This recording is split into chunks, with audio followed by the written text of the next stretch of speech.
भारत की वायुसेना और सेना एक नई तकनीक की ओर बढ़ रही हैं, जो हमारे देश की सुरक्षा को एक नई दिशा दे सकती है।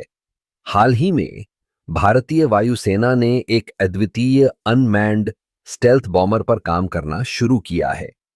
यह एक ऐसा सुपरसोनिक यूसीएव है जो 4 टन का पेलोड ले जाने की क्षमता रखता है। इस तकनीक का विकास हमारे रक्षा क्षेत्र में एक महत्वपूर्ण कदम है। यह न केवल हमारी सामरिक क्षमताओं को बढ़ाएगा, बल्कि दुश्मनों के लिए एक बड़ा खतरा भी बनेगा।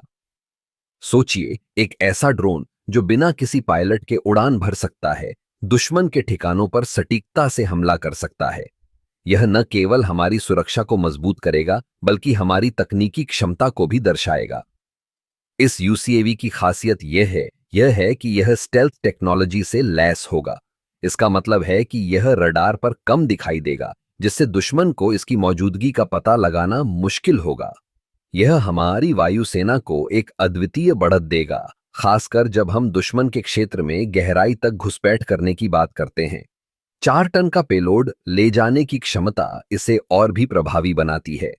इस पेलोड में मिसाइलें, बम या अन्य उपकरण शामिल हो सकते हैं। इससे हम एक ही बार में कई लक्ष्यों को निशाना बना सकते हैं। यह न केवल हमारी रणनीतिक क्षमताओं को बढ़ाएगा, बल्कि हमारे सैन्य अभियानों को भी अधिक प्रभावी बनाएगा।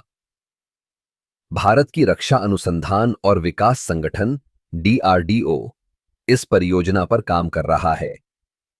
यह हमारे वैज्ञानिकों और इंजीनियरों की मेहनत का परिणाम है। जब हम इस तकनीक की बात करते हैं, तो यह केवल एक मशीन नहीं है, बल्कि यह हमारे देश की सुरक्षा और आत्मनिर्भरता का प्रतीक है। इसके अलावा यह परियोजना हमारे युवाओं के लिए भी प्रेरणा का स्रोत है। जब वे देखेंगे कि भारत अपनी तकनीकी क्षमताओं को बढ़ा रहा है, तो उन्हें भी अपने करियर में नई ऊंचाइयों को छूने की प्रेरणा मिलेगी। इस अनमैन्ड स्टेल्थ बॉम्बर के विकास से भारत का रक्षा क्षेत्र एक नई दिशा में बढ़ेगा। यह न केवल हमारे देश की सुरक्षा को मजबूत करेगा, बल्कि हमें वैश्विक स्तर पर भी एक नई पहचान दिलाएगा।